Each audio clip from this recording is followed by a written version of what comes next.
Donc, bonjour à tous. Alors, vraiment désolée pour notre petit souci technique. On a 6 minutes de retard. Alors, bienvenue dans cet atelier où l'on va parler de l'éducation thérapeutique du patient. On va peut-être dire ETP, ce sera plus simple pour tout le monde. Moi, je m'appelle Marie Londrès. Je suis patiente, hein. J'ai une sclérose en plaques depuis bientôt 14 ans. Et j'interviens dans le programme d'éducation thérapeutique du réseau Alzacep. Et j'ai également pu bénéficier au cours de mon parcours de patiente euh, d'un programme d'éducation thérapeutique du patient. Je vous en parlerai tout à l'heure. Donc, c'était important pour nous aujourd'hui de vous parler de l'ETP parce qu'il y a beaucoup de questions qui nous reviennent sur tous les programmes en France et surtout pour vous expliquer en détail en quoi ça consiste. Pour cet atelier, j'ai la chance d'être accompagnée par le docteur Livia Lanotte, qui est neurologue au CHU de Strasbourg et qui est présidente du réseau Alzacep. Donc, je vous laisse peut-être dire un mot, docteur Lanotte. Merci beaucoup Marine de m'avoir. Bonjour à tous déjà. Merci à Marine de m'avoir fait confiance pour vous parler de l'ETP. C'est vrai que c'est un sujet qu'on a à cœur depuis très longtemps à Alzacep et on est très heureux d'être accompagné par des patients expertes, en l'occurrence Marine, et d'avoir vos retours. Et c'est vrai que c'est quelque chose qui s'est développé ces 10 dernières années parce qu'en particulier auparavant, l'ARS ne donnait pas d'autorisation, les choses étaient moins bien cadrées administrativement et juridiquement. Maintenant, c'est quelque chose de très organisé et on espère que la plus grande partie d'entre vous pourra en bénéficier. Donc, on va structurer ce petit topo de manière assez simple, en fait, essayant de préciser ce qu'est l'ETP. Pourquoi est-ce qu'on a développé de l'ETP? Pour qui, bien sûr? Comment est-ce que ça se passe concrètement et où est-ce on dispense enfin, comment est-ce qu'on peut dispenser les groupes, enfin, les groupes ou individuels, on verra. Alors pour commencer, bon, toutes les diapos ne seront pas aussi chargées, je vous rassure. C'est une diapo un petit peu chargée, mais je trouvais ça vraiment important de reprendre avec vous tous les termes de cette définition de l'ETP par l'OMS. Vous voyez que ça date de 1996, donc même si en France, les autorisations données par les ARS datent de 2010, c'est quelque chose de beaucoup plus ancien qui s'est développé dans beaucoup de maladies chroniques. Et vous connaissez sans doute d'autres personnes qui ont du diabète, des pathologies cardiaques, pulmonaires, etc., qui ont pu bénéficier de TP. Donc, on va reprendre ensemble cette définition qui me semble très importante parce qu'elle reprend tous les éléments clés de l'ETP. Donc, l'éducation. Alors, avant de commencer, les termes éducation et thérapeutique ne sont pas du tout adaptés au concept. Mais bon, c'est ceux qui sont utilisés communément, donc on va les reprendre. Donc, l'éducation thérapeutique du patient vise à aider les patients, acquérir ou maintenir les compétences dont ils ont besoin pour gérer au mieux leur vie avec une maladie chronique, hein. Et donc, ça fait partie intégrante et de façon permanente de la prise en charge du patient. C'est-à-dire que toute personne avec une maladie chronique doit pouvoir avoir accès à l'ETP en permanence. Alors évidemment, on sait bien qu'en permanence, c'est un petit peu illusoire et ça n'aurait pas d'intérêt non plus, mais l'important, c'est que on doit être en mesure de vous accompagner tout au long de votre maladie. Et ça, c'est important. Donc, ça s'organise avec des activités, on va en reparler après, et ça comprend aussi le soutien psychosocial. Donc, c'est quelque chose de très global. C'est pas je regarde la maladie avec le petit bout de la lorgnette, je donne mes 3 gouttes de ceci, de cela, puis je rentre chez moi. Non, c'est beaucoup plus compliqué que ça. Donc, et je reprends les différents tirets. Rendre les patients conscients et informés de leur maladie, des soins, de l'organisation et des procédures hospitalières et des comportements liés à la santé et à la maladie. Il ne s'agit pas de savoir qu'on a une CEP. Non, ça ne suffit pas. Il ne suffit pas d'en être informé. Ça va beaucoup plus loin. C'est-à-dire que ce n'est pas seulement la CEP qu'on va apprendre à découvrir, mais c'est aussi la façon dont on est soigné, les différents traitements à disposition, l'organisation. Vous voyez, vous qui êtes malade, vous voyez à quel point l'organisation hospitalière est vraiment particulière. Et je ne parle pas des liens avec tout ce qui est assurance maladie, mutuelle, etc. et tout ce qui est aussi monde du travail. Voilà. Donc, ce n'est pas uniquement la CEP, hein, c'est tout ce qui tourne autour. Le but de l'ETP, c'est aussi les aider, donc les patients, ainsi que leurs familles. Alors ça, extrêmement important. On insiste beaucoup, le patient n'est pas seul. Alors on a mis famille, mais ça peut être proche, hein. C'est pas nécessairement des proches familiaux, ça peut être des proches extrafamiliaux et c'est capital et ça vous le savez, aussi bien que moi si ce n'est mieux, qu'il est important d'être accompagné quand on a une maladie chronique, à comprendre la maladie et les traitements. Donc on ne se contente pas de dire: «J'ai une CEP et je prends ça». Non, je sais ce qu'est ma maladie et je sais pourquoi je prends un traitement. Le terme suivant, c'est collaborer ensemble. Ça, c'est quelque chose, Marine vous le dira, que j'aime énormément. Si je n'aimais pas la collaboration, je ne ferais pas de TP. C'est indissociable. Hein, comme je dis aux patients que je prends en charge, on est parti pour vivre ensemble, de faire ensemble un bon bout de chemin. Hein. Donc il faut qu'il y ait une collaboration. C'est pas le médecin prescrit, le patient obéit. Non, ça se passe pas du tout comme ça. Le TP, c'est une collaboration. On avance ensemble. Ce qui est important aussi, c'est d'assumer, alors aider le patient à assumer leurs responsabilités dans leur propre prise en charge. Là aussi, le patient n'est pas considéré comme quelqu'un de passif. On n'est plus du tout dans le schéma de la médecine paternaliste du 19e siècle où le médecin dit et où le patient obéit. On collabore et le patient, prenant conscience de ce qu'est sa maladie, du système de soins dans lequel il évolue et des traitements qui lui sont offerts, prend ses propres responsabilités et peut donner son avis sur le traitement qui lui est donné. Et puis aider, alors ça c'est évidemment très important et c'est ce que nous demande toujours de démontrer l'ARS, mais qui est très difficile à démontrer, c'est aider à maintenir et à améliorer la qualité de vie. Bien sûr, c'est ce qu'on souhaite. Le but, c'est pas que vous connaissiez votre maladie, le but, c'est que vous viviez bien avec. Voilà. Juste un tout petit point de détail, je m'aperçus que j'ai pas dit ce qu'était l'ARS. L'ARS, c'est l'Agence régionale de santé. Donc, c'est finalement les petites préfectures dans le domaine médical qui nous permettent d'avoir des financements et de continuer à avancer. Marine, je vous laisse réagir. Alors moi, je suis tout à fait d'accord avec tout ce que vous avez dit hein, par rapport au premier point, rendre les patients conscients et informés. C'est vrai que vous, en tant que patient, vous le savez, après le diagnostic, on a en fait simplement envie d'être autonome avec notre maladie, hein, être autonome pour la gérer. Et en fait, c'est vraiment l'objectif de l'ETP, hein, c'est nous vraiment s'informer sur tous les aspects de la maladie pour être autonome. Et j'ai bien aimé, docteur Lanotte, quand vous avez appuyé sur assumer la responsabilité du patient dans sa propre prise en charge. Et en fait, je pense que c'est ça aussi la force de l'ETP. Ça donne vraiment une place au patient en tant qu'acteur de son parcours et vraiment acteur de sa maladie. Et concernant les aidants, donc les proches, pareil, je pense que nos proches, voilà, la sclérose en plaques nous impacte nous en tant que patients, mais ça impacte également nos proches, hein, nos aidants. Et c'est important aussi qu'on leur donne les clés, toutes les informations nécessaires pour qu'ils puissent nous aider au quotidien et qu'eux comprennent au mieux la maladie. Et je vais terminer sur la collaboration parce qu'effectivement, c'est ce qui m'avait agréablement surprise quand j'ai découvert l'ETP. En fait, c'est vraiment cette collaboration avec les médecins. C'est vraiment. Alors, déjà, en ETP, le médecin enlève sa blouse blanche. Alors, c'est un peu imagé, mais en fait, c'est vraiment ça. Hein. Le médecin, les soignants sortent vraiment de leur posture médicale pour prendre un petit peu une posture éducateur, médecin éducateur, professionnel de santé éducateur. Et c'est vrai que j'avais tout de suite senti ça en ETP, cette idée de collaboration. Il y a vraiment une relation en fait, qui naît avec les professionnels de santé. Et en fait, tout simplement pour nous aider, ils sont là pour nous aider à devenir autonomes.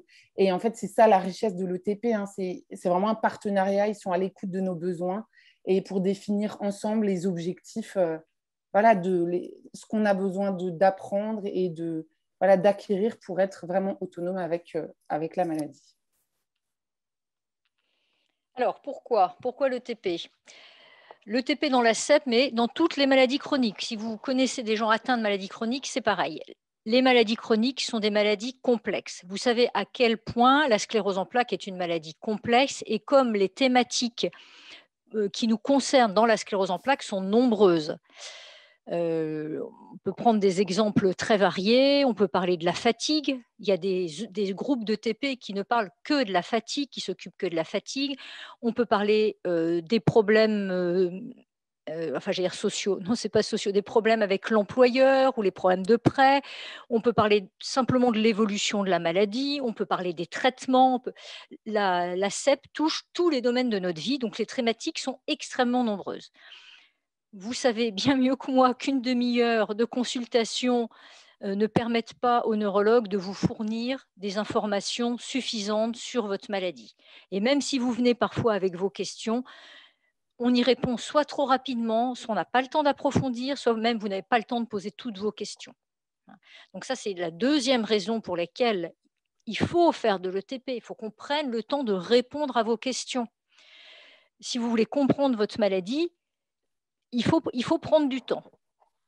Ce qui est aussi très important et une chose sur laquelle j'insiste beaucoup, c'est que il faut effectivement comprendre sa CEP, pas la CEP. Oui, il faut comprendre la CEP, mais il faut comprendre sa CEP. Il faut l'apprivoiser. Il faut arriver à comprendre comment on fonctionne avec cette maladie.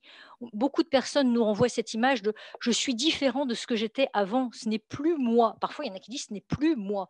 Il faut apprendre à se connaître avec la maladie. Donc ça, le TP, c'est idéal vraiment pour prendre le temps de découvrir sa maladie. Même si ce n'est pas au début de la maladie. Il n'est jamais trop tard en fait. Et puis ce qui est capital, c'est l'échange entre pairs. Et ça, je crois que Marine a beaucoup à dire aussi.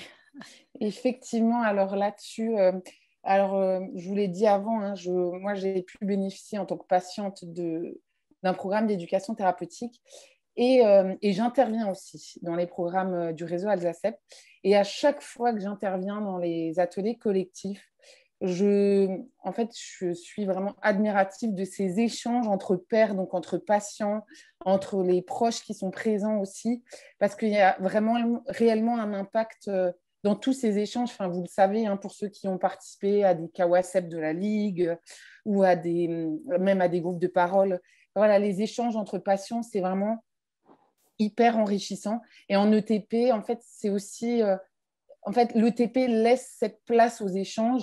Et en fait, moi, je vais même plus loin que échange entre pairs. Moi, j'aime bien même dire que c'est de l'apprentissage entre pairs. On apprend grâce aux autres patients. Et moi, à chaque fois que je sors d'un atelier, j'en sors grandi grâce aux autres patients. Et je voulais aussi ajouter par rapport à besoin de comprendre sa CEP. Effectivement, enfin, on l'a vu encore ce matin dans les séances plénières avec le professeur Zéchir et le professeur De 16, il y a énormément de questions et on voit qu'il y a tellement de thématiques différentes. Et en fait, l'ETP, c'est vraiment la place pour poser toutes ces questions et en fonction de vos besoins et de vos problématiques personnelles. Donc, c'est vraiment, encore une fois, la force de l'ETP. Alors, pour qui? Bon, pour tout le monde, hein, disons-le tout de suite. L'idéal, ce serait que toutes les personnes qui le souhaitent, bien sûr, puissent bénéficier d'ETP. Alors, il y a deux modalités en fait qui sont possibles, soit en individuel, soit en collectif. Et on a la chance, nous, en Alsace, d'avoir les deux modalités. Les 2 ont leurs avantages et leurs inconvénients. C'est vrai que quand on est individuel, alors là, les ateliers individuels, c'est avec un professionnel de santé. Donc, par exemple, on a l'infirmière d'Alsacep qui rencontre les patients pendant environ 2 heures, hein, pour faire le point sur ce qu'ils ont compris de leur maladie, puis les aider et essayer de cheminer ensemble. C'est important quand on est en individuel, de pouvoir prendre le temps, ça je crois que je l'ai assez dit, que les proches puissent être présents et l'infirmière d'Alsacep va au domicile des patients. Alors bon, évidemment, avec la crise sanitaire, c'était un peu plus compliqué. Et on a fait beaucoup d'ETP en visio, mais on essaye autant que possible d'aller au domicile parce que le fait de sortir de l'hôpital, comme le disait Marine, c'est vraiment très important. On enlève la blouse. On n'a pas les mêmes rapports, en fait. Alors, ça peut se faire aussi à l'hôpital. Et surtout, l'avantage de l'individuel, c'est que c'est extrêmement personnalisé. Donc, vraiment, c'est un temps qui est très riche. Et généralement, les patients qui bénéficient de TP individuels, c'est un petit peu une bouffée d'oxygène pour avancer dans la maladie. Et puis les programmes collectifs qui, eux, sont des programmes qui sont beaucoup plus construits avec des thématiques. Je vous montrerai un exemple tout à l'heure de ce qu'on fait à Alsacep, et qui, eux, ont l'énorme avantage quand on est en petit effectif, et c'est toujours en petit effectif pour qu'on puisse échanger, justement de favoriser ces échanges. Et je reviens sur ce que disait Marine tout à l'heure, les échanges entre patients, entre pairs, avec un enrichissement mutuel et une réassurance mutuelle. Qui, mieux que quelqu'un qui est malade, peut me comprendre, moi qui suis malade? C'est une évidence. Même les professionnels de santé, enfin, nous, professionnels de santé, on a l'impression que les patients écoutent plus les autres patients qui ne nous écoutent, nous. Et on est toujours émerveillé de la pertinence de ce que peut dire Marine, par exemple, aux autres patients et la manière dont eux l'écoutent. Donc voilà, donc les 2 programmes, tous les 2, avec beaucoup d'avantages et très complémentaires. Effectivement. Et alors, pour juste vous partager mon expérience, au début de ma maladie, j'ai pu bénéficier d'un atelier individuel. Donc, c'est l'infirmière, comme l'expliquait le docteur Lanotte, qui est venue me rendre visite à mon domicile. Et en fait, avant ce temps avec l'infirmière, j'avais l'impression que je me laissais porter un petit peu par mon équipe médicale. Hein. Alors, je me sentais bien, hein, mais c'est vrai que je n'avais pas l'impression d'être actrice de ma maladie parce que voilà, je les suivais. Et en fait, à partir du moment où l'infirmière est venue à mon domicile pour me faire cette séance d'éducation thérapeutique individuelle, en fait, elle a répondu à toutes mes questions. Tout était adapté à mes besoins, vraiment, à mes problématiques personnelles, à, comme on le disait avant, à ma sclérose en plaques. Et à partir de ce jour-là, je me suis dit, ah ben oui, en fait, l'ETP, ça m'a permis de me rendre compte que j'avais une place dans mon parcours et en fait, dans toute l'histoire avec ma maladie et que je ne dois pas juste suivre ce que me dit mon neurologue, mon médecin généraliste. Et en fait, c'est vraiment grâce à l'ETP qu'aujourd'hui, je suis autonome avec ma pathologie.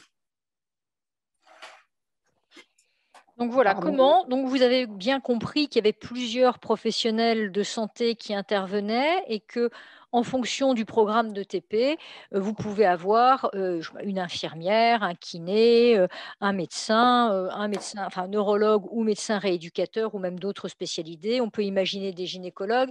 Pendant les journées neurologiques de langue française qui sont un congrès de neurologie qui se déroulait ces jours derniers, on parlait d'ETP sur la grossesse et c'est vrai que c'est capital aussi, c'est quelque chose de très important de pouvoir être serein par rapport à ça. Donc, tout professeur, ça peut être une sage-femme, ça peut être des diététiciennes, ça peut être des assistantes sociales, enfin, on peut allonger la liste, mais chaque équipe va construire son programme en fonction des besoins des patients, enfin, ce qu'il a, enfin, l'impression qu'ont les professionnels de santé de ce dont ont besoin les patients. Donc, on est sur les besoins des patients, on part des besoins des patients. Il y a des tas de techniques d'animation différentes. Le but, c'est que ce soit ludique, que ce soit pas descendant. Donc on a des jeux, on utilise des métaplans, on scotche des post-it et puis on reprend. On utilise des questions-réponses, on utilise du travail en groupe. Enfin, il y a des tas de techniques c'est très varié et donc généralement, c'est des moments assez agréables qui sont pas vécus du tout comme des moments scolaires, qui sont pas vécus comme de l'éducation justement. C'est pour ça que le terme est pas tout à fait adapté. Mais on en ressort avec, des notions, enfin il y a quand même un apprentissage et des nouvelles notions qui sont acquises. Et puis à la fin, il y a toujours une évaluation en fait pour, qu'on puisse prendre en compte vos remarques sur ce qui était bien, ce qui était adapté et ce qui ne l'était pas. Et effectivement, hein, j'ai souvent des patients qui me demandent, mais l'ETP, c'est l'école en fait. Et en fait, j'explique que non, pas du tout. L'ETP, même s'il y a le mot éducation, c'est pas du tout l'école, c'est pas scolaire. On va pas vous demander de réciter, enfin d'apprendre par cœur et de réciter, de vous évaluer. Pas du tout. C'est pas non plus des groupes de parole. C'est vraiment des ateliers, comme l'expliquait le docteur Lanotte, ludiques. C'est même plaisant. On le voit en atelier collectif. Hein, les patients vous demandent toujours, bon, on continue, c'est quand les prochains ateliers? Parce que c'est vraiment des échanges et des animations qui sont ludiques pour vraiment apprendre des choses sur la maladie, sur toutes les thématiques. Et la force aussi, c'est vraiment que c'est une équipe pluriprofessionnelle. Il y a vraiment l'assistante sociale, les psychologues, ça peut être l'ergothérapeute, le neurologue, l'infirmière. Et en fait, ils sont tous là pour nous aider, encore une fois, à être autonomes avec la maladie. Et c'est vrai que moi, quand j'ai entendu parler d'ETP la première fois, je me suis dit, punaise, c'est un peu le choc des mots entre éducation et patient. Et en fait, maintenant, avec le recul, je me dis que en fait, c'est pas si mal choisi parce que je trouve qu'à l'occasion de la maladie de la sclérose en plaques, en fait, tous les patients développent nos propres apprentissages, hein, que ce soit même de l'auto-soin dans les gestes techniques, hein, l'autosondage ou même les auto-injections, et aussi des apprentissages émotionnels voilà, pour gérer, pour nous adapter au quotidien face à la maladie. Donc finalement, je pense que c'est pas si mal choisi parce que tous les patients apprennent tous de la maladie. Donc ça, c'est un exemple de programme. C'est la feuille qu'on envoie aux patients qui participent au groupe d'éducation thérapeutique. Donc comme je vous l'avais dit, ce programme avait été construit en fonction de ce qu'on pensait être les besoins du patient. Il n'a pas été remanié parce que manifestement c'est adapté. Il n'avait pas été construit avec Marine parce qu'à l'époque, Marine n'était pas encore patiente experte. Mais c'est vrai que ça, c'est quelque chose de très important. Si vous le pouvez, si vous le souhaitez, impliquez-vous dans les programmes d'éducation thérapeutique. On a besoin de vous. On a besoin de votre regard, de votre retour. Vous, qui mieux que personne sait ce dont vous avez besoin pour avancer avec la maladie. Donc là, l'exemple du réseau Alsacep, donc il y a plusieurs ateliers. On commence avec un atelier sur la poussée. Vous savez, ce sont des gens qui sont, enfin les gens à qui on propose ces ateliers, c'est des gens qui sont en forme rémitante en début de maladie. On a fait le choix, c'était un choix prioritaire pour nous d'apprendre, enfin, d'apprendre un peu à se découvrir avec cette maladie en début de maladie pour quand même mieux avancer dans la vie. Donc on commence par parler de la poussée, mieux appréhender la poussée avec un jeu qui s'appelle le jeu de la ligne. Ensuite, on a une partie où je réponds aux questions, c'est-à-dire que je ne fais pas un cours sur la CEP, mais je pars des questions des patients, des questions qui vous préoccupent. Ça peut être tout et n'importe quoi, et j'essaye d'y répondre. Et puis dans la deuxième partie, on fait cognition et émotion. Donc, cognition, c'est la mémoire, avec un titre un peu accrocheur. J'ai la mémoire qui flanche, c'est grave. Vous savez qu'il peut y avoir des troubles cognitifs dans la sclérose en plaques qui n'ont rien à voir avec les troubles cognitifs de la maladie d'Alzheimer. Mais vous savez à quel point ça peut être casse-pied de chercher ses mots, de plus se souvenir, d'oublier des choses, de ne pas pouvoir faire du double tâche, etc. Donc, on explique tout ça, on revient et chacun peut s'exprimer sur les difficultés qu'il rencontre. Et ça, c'est avec une neuropsychologue, par exemple. Et puis, on a une séance qui est plus psychologique, j'allais dire, qui s'appelle Des mots sur mes mots, qui permet d'exprimer finalement et de partager ce choc, cette souffrance, ce bouleversement qu'a été l'annonce de la maladie. Et souvent, c'est des séquences qui sont très fortes, très, très fortes. Et puis, vous voyez, on a une deuxième matinée. Alors, ça fait des matinées bien remplies. Hein, les gens sont bien fatigués en sortant. On fait une deuxième matinée 15 jours ou 3 semaines après, pas trop loin pour éviter qu'on se perde complètement de vue. Et cette fois-ci, on parle du traitement. Donc, pourquoi est-ce qu'on se traite? Quelles sont les motivations? Quel est l'intérêt du traitement? Tout ce qui tourne au cours du traitement, les effets indésirables, etc., les différents types de traitements, et si ma maladie évolue, etc., etc. Et puis, dernier atelier extrêmement important avec une assistante sociale, c'est le travail avec la CEP. Ça déborde un peu du travail, c'est-à-dire que c'est toutes les démarches sociales avec la CEP. Vous voyez, comment faire, quels sont mes droits. Beaucoup, beaucoup de questions dans ce domaine et on essaye d'y répondre ensemble. Et juste préciser, évidemment, je ne suis pas seule pour les ateliers qui concernent la maladie, je suis avec une infirmière. C'est très, très, très agréable d'être en binôme aussi, parce qu'on a comme là, on est en binôme avec Marine, et c'est très agréable de pouvoir se renvoyer la balle et de pouvoir avoir une information complémentaire. Même chose pour le TP. Et comme on vous le disait avant, hein, vous voyez, dans tout ce programme, en fait, à chaque fois, il y a des activités ludiques. Par exemple, sur mon travail avec la CEP, en fait, on le fait par l'intermédiaire d'un jeu de société. Et en fait, c'est hyper agréable. On n'a pas du tout l'impression parfois d'être vraiment plongé dans la maladie. On apprend plein de choses grâce à des activités ludiques, quoi. Donc là, on vous a mis un exemplaire du questionnaire de satisfaction. Donc, pour nous améliorer et aussi parce qu'on doit rendre compte à l'ARS. Donc, les programmes de TP sont financés par l'ARS et donc, ils nous demandent de démontrer que c'est efficace et que ça vous plaît. Donc, on essaye de faire un peu le tour je sais pas, l'utilité dans ma vie quotidienne, l'acquisition de nouvelles connaissances, la réponse à vos attentes, la durée, l'animation, les échanges avec les intervenants, les supports utilisés, les locaux. On essaye de balayer un petit peu l'ensemble de l'ETP et vous nous donnez votre avis en répondant à ces questions. Je crois que ça, c'est la diapo précédente. Oui, c'est revenu. Voilà. Ouais. Alors, si possible, en dehors de l'hôpital. On aime bien sortir. Alors, ce n'est pas toujours possible parce que l'avantage de l'hôpital, c'est qu'il y a pas mal de locaux et qu'on arrive à s'organiser pour avoir ces locaux. Mais on aime bien faire ça en dehors. Ça, c'est plus sympathique. C'est un peu bête de dire ça, mais c'est plus agréable pour tout le monde de ne pas être dans les locaux de l'hôpital. C'est moins stressant pour tout le monde. En France, des endroits où il y a des réseaux, il y a des ateliers d'ETP, il y a des programmes d'ETP, des endroits où il n'y a pas de réseau, c'est plus compliqué parce qu'il faut quand même beaucoup de temps pour organiser l'ETP, et cetera. Mais on n'est pas obligé d'avoir un réseau de santé pour pouvoir avoir un programme d'ETP. Il suffit d'un patient de bonne volonté, de professionnels de santé de bonne volonté, et il faut toujours que ce soit contresigné par un médecin, mais le médecin n'est pas obligé de monter le programme d'ETP lui-même. Donc, je sais qu'il n'y a pas d'ETP partout. Et nous-mêmes, en Alsace, on a la chance d'avoir ce programme. On manque cruellement de temps pour pouvoir le développer. On ne fait pas de TP pour les formes progressives, enfin de TP collectives pour les formes progressives. C'est vraiment dommage.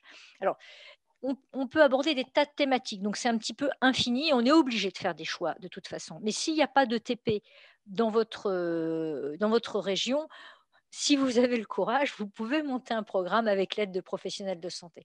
Ce qui est important, c'est que vous en parliez à votre neurologue ou à l'équipe soignante que vous côtoyez, qu'elle puisse vous orienter. Et puis, on a des ressources qui sont très importantes, qui s'appellent les UTEP.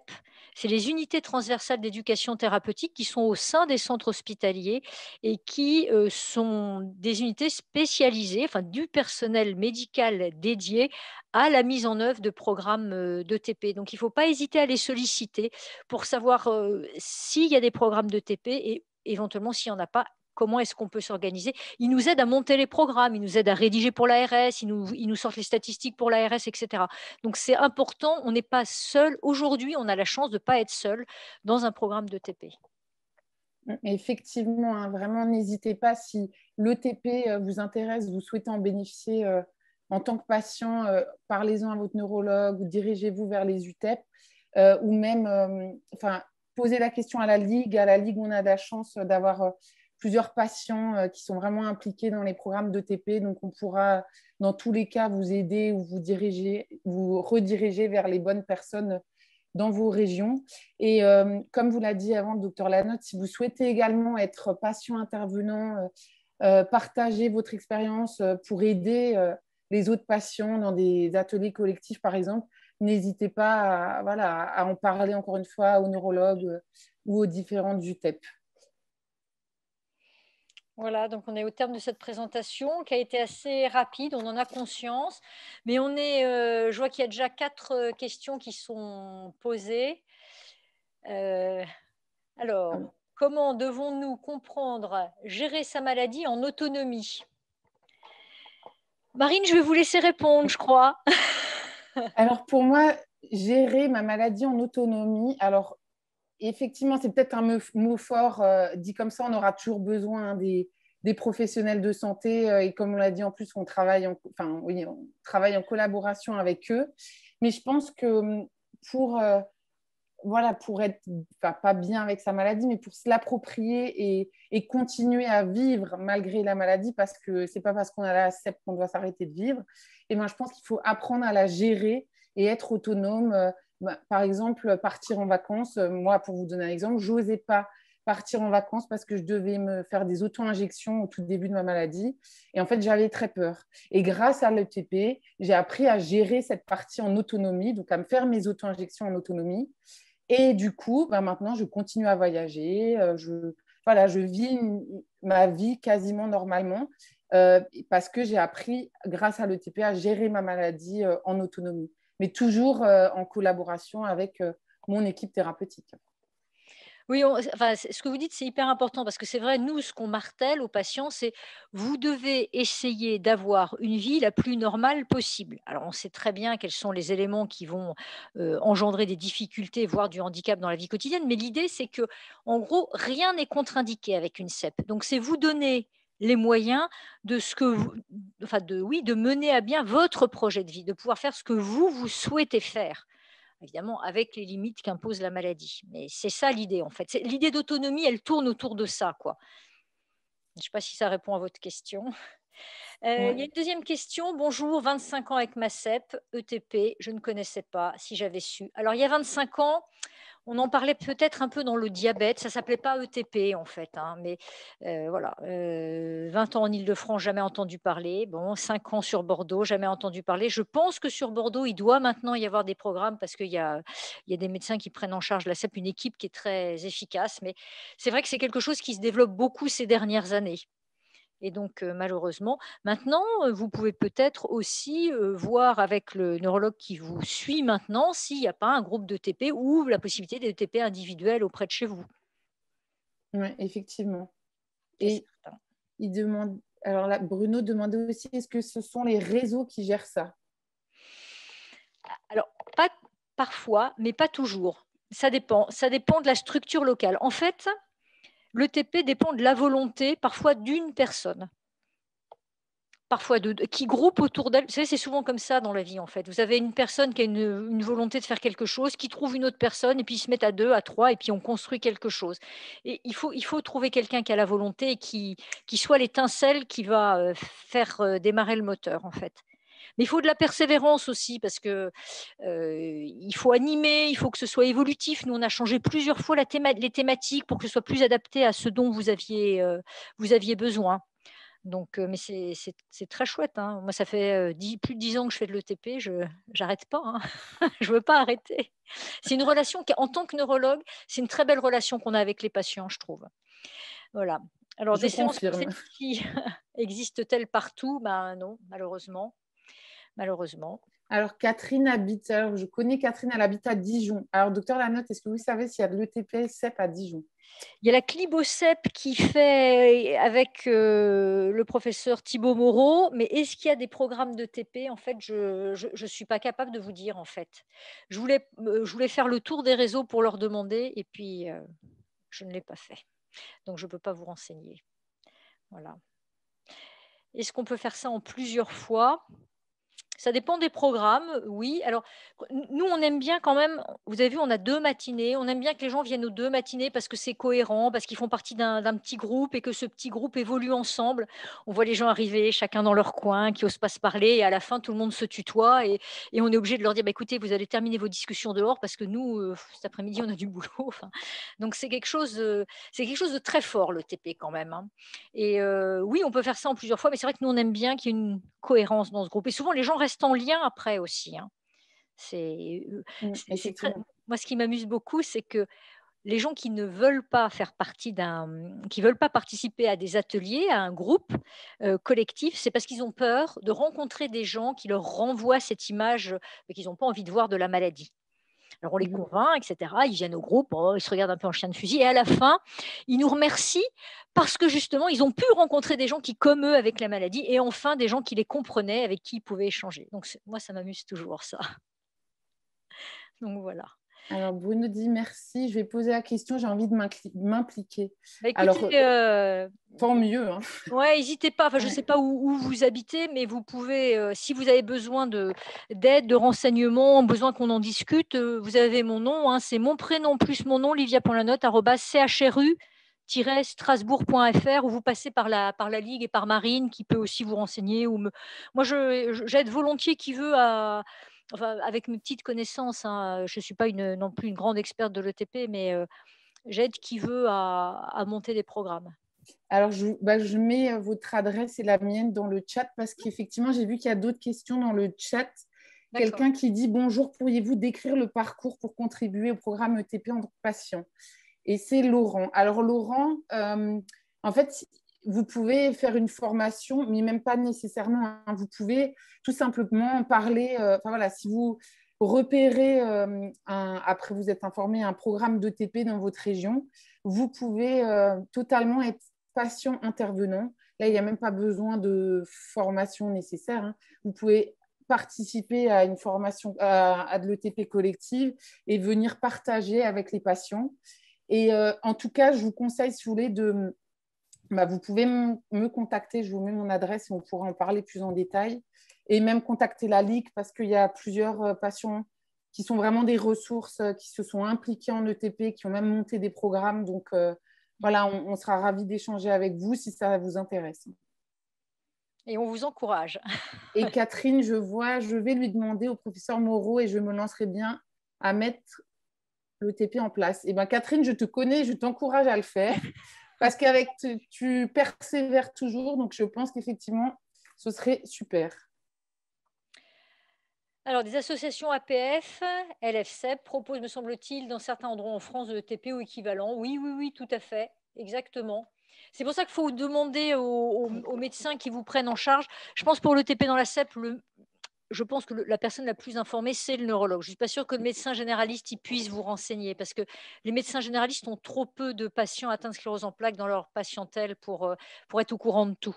Mais Oui. demandez à votre neurologue, effectivement. Je pense qu'il pourra, ou il pourra vous réaiguiller vers toutes les associations de patients qu'en principe, il connaît parce qu'on est quand même souvent en lien avec les associations de patients. Et oui, effectivement, il existe même des formations universitaires totalement, oui, Oui, effectivement. il y a un diplôme universitaire. C'est beaucoup de travail, hein. Il y a un mémoire, etc. Mais oui, très bien. Alors, si jamais ça vous intéresse, demain après-midi, il y a un autre atelier sur devenons acteur que j'anime avec une patiente experte qui a fait même son métier, qui a fait un master en éducation thérapeutique. Et elle vous partagera son expérience. Donc, c'est aussi une ressource où elle pourra vous partager son expérience.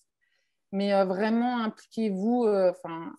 C'est super. Si vous le faites, moi, je suis plus que ravie parce que vous l'avez compris, le TP, c'est vraiment bénéfique. Et surtout, voilà, quand il y a des médecins qui sont impliqués comme le docteur Lanotte, franchement, pour les patients, c'est vraiment que du positif, quoi. Est-ce qu'il y avait d'autres questions? Alors non, je crois Je qu'on vois a plus d'autres dépassé le questions. temps. Mais n'hésitez pas, hein, à nous solliciter, Marine et moi, si vous avez des questions, même après cette conférence. J'essaye d'être relativement réactive par mail. Donc, laissez-moi 48 heures et je vous réponds sans problème. Voilà. En tout cas, merci à tous pour vos questions et votre participation. Et désolée pour le problème technique au début. Merci encore, Marine, de m'avoir invitée parce que c'est quand même toujours très, très enrichissant. Bonne Merci à journée vous. à tous. Merci à Et vous, docteur Lanotte, bonne pour votre temps surtout. conférence. À bientôt. Bonne Au revoir. conférence. Au revoir.